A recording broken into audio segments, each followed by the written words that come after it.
Hi, Ethan. I'm so happy that you're here right now. And I just want to say that this is a really amazing moment because we get to meet someone who is native to Queens, to Forest Hills, right in our hometown. And now you're running for New York State Assembly. And we are so excited to hear about you, to learn about your dreams, your goals, your aspirations, and to learn about your academic journey. Something that we do pretty often at Queller Prep is learn the pathway of how did you get here? How did you ultimately become who you are today? And I'm really excited to offer this opportunity for students, for parents, for just, future yous and future versions of you, for kids who really want to explore what it means to have a career, affecting public policy and affecting politics and, using their education as a tool to implement change. I want to thank you so much for being here right now. This is a really important moment and milestone. And you're not the first future politician I have interviewed, but you're definitely among the youngest, and I'm really excited about that. So without further ado, Ethan, can you please tell us a bit about yourself? Thank you. Absolutely. Well, thank you, Francis, and for all you do for parents and families and our community, and for offering me this platform to tell my story. My name is Ethan Felder. I am a native of Forest Hills, and I went to our local schools. I attended Solomon Schechter School in Flushing from kindergarten until 8th grade. And then I had the opportunity, by dint of my performance while at Solomon Schechter, to attend Townsend Harris High School and receive an incredible, in my view, the best education that New York City has to offer in an accelerated humanities program. It's kind of really cool. Like you say, I'm at a milestone where I'm trying to affect change using the education that has been bestowed on me, which is very true and apropos when I got to actually visit the school, my alma mater, just yesterday, and got to speak about civics, civic participation and democracy in the election simulation that school has, where the students take on the roles of candidates and advocates and donors to campaigns and literally simulate the election that's taking place right in the here and now in our city and across our communities locally. So yeah, it's really, frankly, as you would say, a little bit surreal that I'm doing this as just a local kid. I'm a lawyer during the day. I represent workers, but my journey to get to this point was quite distinctive, where I certainly had an interest in history, government, and was able to get tremendous education, taking advanced placement coursework while at Townsend Harris in AP Government and U.S. History, and sitting for the relevant SAT 2s. But really, I got an incredible education in the beauty of our community and its diversity, but also the importance of civic participation. When it was my turn to take on the role of advocate in that election simulation, where I was an advocate for the National Association for the Advancement of Colored People, and had to, make my case to the candidates and to the broader school community why the interests of people who are minorities in our country ought to be heard and valued. And that was something that was formative for me at a young age. Fast forward to today, what am I doing? I represent mostly immigrant, low-wage essential workers who are the bedrock of our buildings, cleaners, doormen, porters, superintendents, and I advocate for their rights and dignity. So you see a real through line, I would say, from my Townsend Harris education and giving back to the wider community in the spirit of service and what I do right now as a lawyer. When I went on to Cornell, I studied political science. I was a student leader in politics on campus. I then went to Washington University in St. Louis for law school and graduated with both a law degree and a business degree. And from there, I took the first job that was offered. I went to work on Wall Street for several years, and it was a tremendous experience where I got to interface with executives and really get an incredible immersion into a multinational financial institution. But at the same time, I felt this real compelling desire to bring my conscience to work every day, and feel like I was making an impact on behalf of others. And that's what led me to take a real turn in my career to what I do now. In addition to being a lawyer, I serve as the local district leader in our local Democratic Party. And I take it upon myself to raise issues that I feel there's a void, that they're not being spoken to. And one such issue is this terrible decision by the mayor to eliminate our gifted and talented programs in public schools. There really is, as I experience, a place for accelerated learning for students who are of high caliber, such that they're able to achieve their mark, not at the expense of anybody else, but just as a matter of reaching their full potential. So that's why I take it upon myself to organize the community and have a rally this coming weekend in front of Borough Hall, because this is a real issue where families feel it, and rightfully so. We all care about education and our future of our children, and making sure that everyone has the ability to get ahead. So that's a little bit about me and why I'm stepping forward, not just as a lawyer, but also now as a candidate for the New York State Assembly to represent my home neighborhood of Forest Hills, in addition to Kew Gardens, Rigo Park, and portions of Richmond Hill and Glendale. So yeah, thank you again for having me and allowing me to tell my story. So I'm very interested in understanding your academic journey. So if you don't mind, can we start almost from middle school, if that's okay? How were you as a middle school student? How are you performing in middle school? That's a very good question. I have to say, I was not a stellar performer up until 7th grade. Perhaps a little bit of maturity kicked in at just the right moment when the GPA and attendance started to really matter. But I would say I was a mediocre student up until that point. And I guess there was something that flicked and that I sort of woke up at the age of, 11, 12 in 7th grade. And I started to perform much better, particularly in Solomon Schechter. There was general studies and also Judaic studies, and I started to do much better in my general studies, in addition to on the standardized tests that we took. So you start to perform better in school in 7th grade. And you could have easily continued private school. You could have continued a local school. You could have walked 2 blocks away from your house.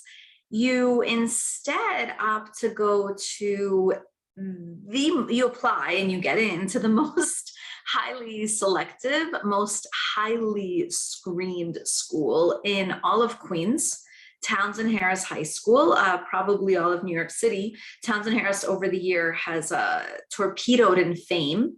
It's not even known as a local excellence school anymore. It's a thing of the past. So here you are now entering a school which, is today widely known, nationally ranked. So you opt for Townsend Harris. How does that education further change you? Yeah, that's a very good question. And I'll say, when I got the news that I was admitted, I was both excited, but also frankly intimidated, because you were signing up for the equivalent of Marine boot camp, and literally so with the notorious first-year freshman gym that they have at Townsend Harris, which is no joke. So yeah, it was a real acclamation where there is certainly I would say a healthy, for the most part, competition, where the students really want to excel and take their grades and their studies extremely seriously. It is a school of achievers, where the motto is, we don't demand excellence, we expect it. And there really was I would say a tough school culture of expectation to perform, where you take not just one second language, but you also take Latin or Greek during the as part of the curriculum, not to mention an additional class in writing your freshman year, which I think was incredibly important in allowing me to develop my writing skills to ultimately do what I do now as a lawyer. So the teachers were tremendous, obviously. That needs to be said, but certainly being around other students who are high performing forces you to up your game, so to speak. And I did struggle in the beginning, that first year, my freshman year. I remember like getting very mediocre grades in English and in math. It was not an easy transition. I got better as I went along academically, and I also started to join sports teams my sophomore year. So I kind of got my sea legs, I guess it's fair to say, over the course of time. But it really, it was a struggle. But I ended up graduating with, I think my GPA was in the low 90s by the end, something like that. So certainly not top performing, but I guess I held my own. But the instruction and what I found at Townsend Harris left an indelible imprint on me, to the point that I do go back as much as I can. I serve on the Alumni Association, and I love speaking to the students. And I would say that the school, like a lot of schools, has its challenges. The Department of Education is on-ramping many more students than there were when I was there. I'm aware. I heard there were 140 more than last year. That's about right. That's about right. So when I was there were around 270, 280. I think this past year it's over 400. So and they've definitely had problems with the bridge year program being eliminated, which I think is a really bad thing, because the students really get a lot out of that college immersive experience. I know I did. I took Political Science 101 along with college students, and I know that I got a lot out of that in terms of confidence, not to mention the knowledge that I learned, that I picked up in the class. So the teachers are still wonderful. A lot of them are still there, which really says a lot. It speaks volumes. 15, 16, 17 years later, I still see the same faces in the classroom. I heard no one leaves. So you went to Townsend Harris High School. But also, let me just finish on that point. The specific programs in science research and social science research, those programs that allowed you to do an extended and advanced research project, like I did, I was in social science research, really allowed you to develop your research, critical thinking, and overall skill set, the speaking ability, having to present your work in competitions. That really stood out. And I keep my ties to the teachers who led me through that to this day. So you went from Townsend Harris High School. Again, could have stayed local, could have had the easy life. I assume you accumulated quite a few college credits in high school, correct? Do you recall? Yeah, I had at least 3 APs. I believe 2 APs, 3 APs, something, I forget exactly. And I also had college humanities and that poli-sci course. So yeah, I would say I definitely had a few college credits under my belt.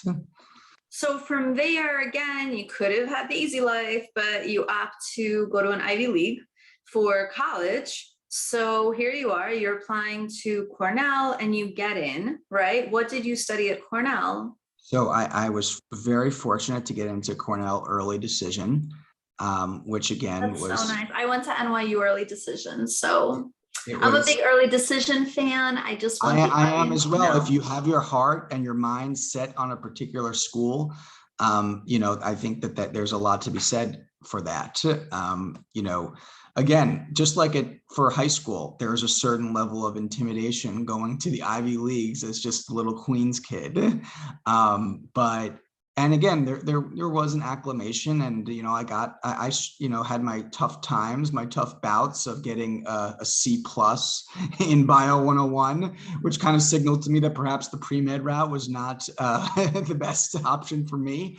But I ended up taking courses that more aligned with my interests in government, political science, and history, and I did much better. And I also was involved in sports and other extracurriculars, and the intellectual environment of the campus was really deep and rich. So I got a really good college experience. I served as editor-in-chief of one of the newspapers there. So I got leadership experience at a relatively young stage of, I think it was a sophomore. I was a sophomore when I was elected to lead one of the newspapers, which was a great experience in management and also just having to put out product and write as the editor-in-chief in addition. So yeah, you also felt, how the news of the day was up close. You'd have major political figures coming in to speak at a place like Cornell, so you felt like you could make an impact on the world. And to that point, I certainly made it. It was really great to, really, I think, important to impart to the students at Townsend Harris yesterday how, me as like a relatively young lawyer, I'm appearing before federal judges in my cases. These are judges that are nominated by the President of the United States and confirmed by the Senate. So it's important for young people to be aware that they're not very far from being in positions of responsibility, especially when they're afforded an education like Townsend Harris and many of the schools across Queens. So yeah, Cornell was really was formative in its own right.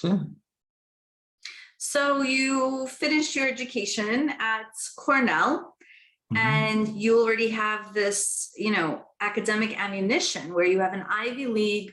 You went to Townsend Harris High School. You could have just cruised at that point, lived the easy life. So you decide from there to go to law school. Right. And am I correct? To business school, am I right? That's correct, and it wasn't a straight line path to that combined degree. I got admitted to St. John's, which my first year, but I felt like I needed to attend a national law school just in terms of my development as a lawyer and developing my legal skills around, around students who were top flight, top shelf. So I studied really hard, spent many hours in the library that first year, and was fortunate to get the grades in order to transfer. And I transferred and moved out to the Midwest for the first time in my life. And I found, and I had to acclimate to St. Louis and perform there, which was, not an easy thing. It was quite tough in a lot of ways, academically, socially, and indeed culturally as well. As a New York So City. you have your Townsend Harris degree, you have your college credits from Townsend Harris, you have your Cornell degree, you have an Ivy League under your belt, then you're going to a pretty reputable university. St. John's is well known as a law school, And has an and the extended network. hiring, the Yes. recruitment is well known. So you decide that you're going to up your game and you go to the George Washington School of Law, and you could totally stop. Right. I'm sorry, the Washington University in Washington St. University Louis. in St. My Louis. apologies. I one of the tutors went to the other, so I'm here. But so you could have just like stopped at this point, but then you decide that you're going to go for your JD and your MBA. What That's made right. you go for both degrees? That's a really good question. So when I was there, we were still in the aftermath of the financial crash and the recession that ensued. So there was an element of, well, I think this would increase my marketability and landing my first job. But also part of me was, well, I haven't taken a business class in my life. And whatever I do, this would definitely inure to my benefit to know something about business and finance. Oh, you could hang out with me, but okay, go ahead. And I didn't know at the time, but had I known then, we'd be hanging out long before today. So that's what guided me to do business school in addition to law school, and ultimately graduate with a combined degree. And also, it had being in business school, you working on team projects much more, and also meeting people from all around the world who I would not have met and gotten to know without that experience. so now you already have your JD and you pursue the MBA. How does that work? Can you just explain to the kids, how does the timeline work? And I think that's important to just give them the step-by-step. Absolutely. It's a very important question. So you do your first year of law school, and then I was admitted to the business school. So I did the second year entirely business, which they have required coursework in each respective program in law school and business school. And then my third and fourth years, I got to mix and match and take several law classes a semester and several business classes each semester. And they allow you to get credit within each school for certain classes, which reduces the overall level of credits that you need in each respective program in order to graduate. So they allow you to do it combined in 4 years. So, I think it's, a very powerful combination for a variety of different pathways, be it as a practicing lawyer or as a practicing business person. So you finish your business degree, your law degree, and then you land a job. So where did you begin the first piece of your employment? The journey began in a postgraduate rotational program as what they call a management associate at Citigroup in their consumer business, specifically in real estate mortgage banking. And I got my start rotating on various teams in the business. And I did that from business development to internal financial planning and analysis, to literally sitting on a trading floor with traders.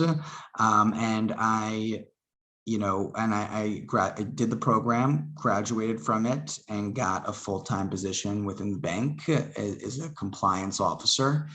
And ultimately, it was a great experience, but at the same time, I felt like I needed to make more of an impact given my professional education and skills and passions.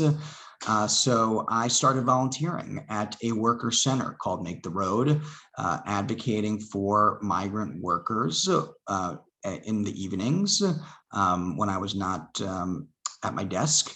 And that experience really showed me that that was my calling. And from there, I started to really network, grind, as you have to do to make a career transition like this, as dramatic as it was. And it took a year and a half. It was not easy in the least. I would tell students, the first thing you do is not necessarily the last thing you do, but it's not seamless a lot of times, and it certainly wasn't with me.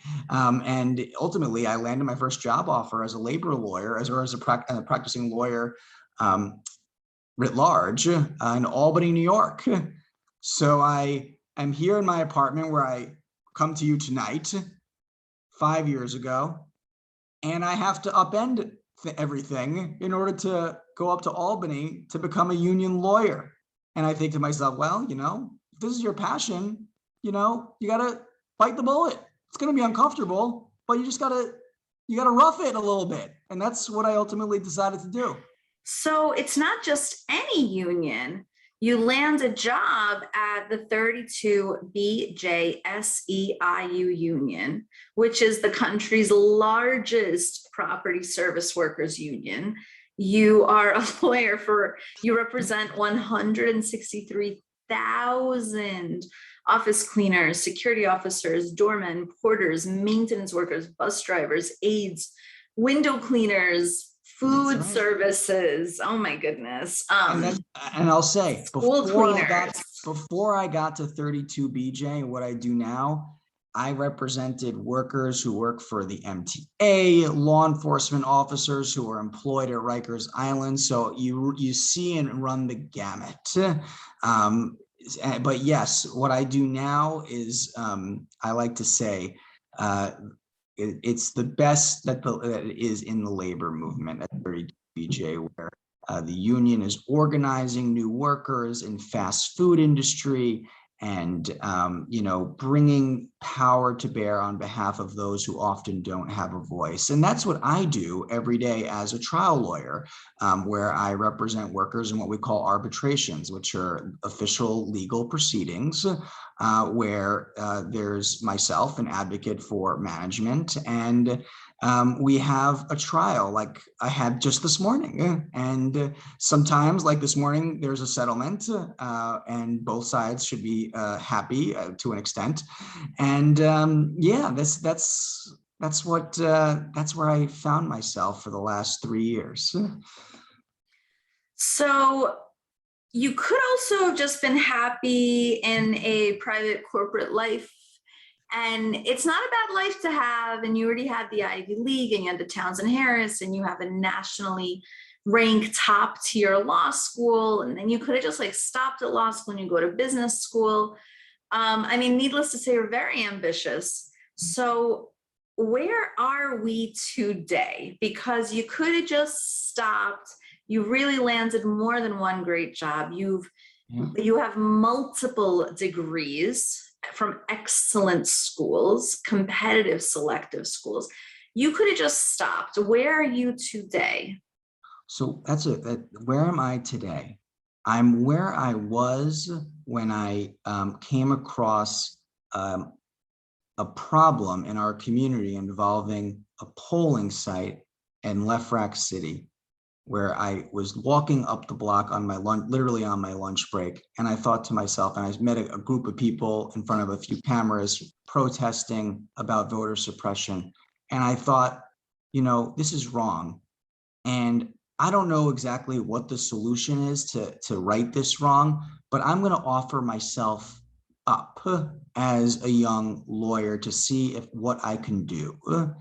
And from there, we ended up winning before 3 judges to restore the voting rights in Lefrak City. And where I find myself today is wanting to and feeling as though I need to put my name and myself forward in the spirit of public service on behalf of our larger democracy, and also just our communities, our neighborhoods, and everyday people who feel like perhaps they don't have a voice in our politics and their concerns aren't being heard, whether it's the education of their children or voting rights or their rights on the job. This is why I feel that private citizens like myself have to step forward right now and run for public office, put themselves out there as hard as it is. And it is hard, and I don't know the least of it just yet, but it's what needs to be. And that's why I come to you today as a candidate for the New York State Assembly to represent Forest Hills, Rego Park, and Kew Gardens. I am extremely grateful and honored that we met. One of the parents from Queller Prep actually introduced me to you. And I do want to let the families listening to this that I said, Ethan, come over, hey, come by. And you jumped on it. You went, you met the kids, you spoke with the kids, you inspired the kids. We happened to have ice cream truck, and you really just cheered the kids on. It was a wonderful experience getting to meet you in person. And that's just the first time. There will be many more times. I'm going to keep on coming back because I loved what I found. It's an incredibly warm and inclusive community that's built on excelling and family. And I just absolutely appreciated and loved what I found. And I cannot thank you enough, because it's really important right now that we are building community and that we are building bridges. And there's just so much divisiveness right now. There's so much communication against excellence in education, against offering accelerated studies.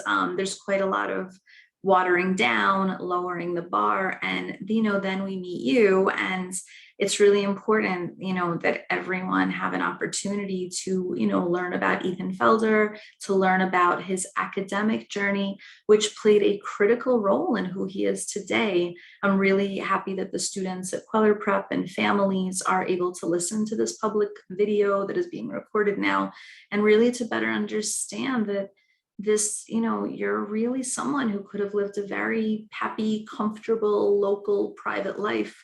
You're putting yourself out there and you're showcasing not just yourself. When you are out there, it's not just about Ethan Felder, it's about representing Townsend Harris. It's about representing, top schools. It's about representing the education that you received that was a stepping stone for where you are today. I'm very grateful for these moments and these opportunities. I want you to know that you're always welcome at Queller Prep. Thank you. You're Thank you. And I always know welcome. regardless of how this election goes, you will find me back at Queller. I think it's a tremendous service that you provide. And I look forward to our continued partnership. Absolutely. Thank you, Ethan. Thank you for this great moment. And I got to learn a lot. And I hope that the students and parents listening in get to learn from your wisdom. Congratulations for all of your academic accomplishments. It's really cool to be part of the milestone that you're in. And we hope to be part of your journey. Thank you, Ethan. Thank you so much for this great webinar. Thank you. Be well.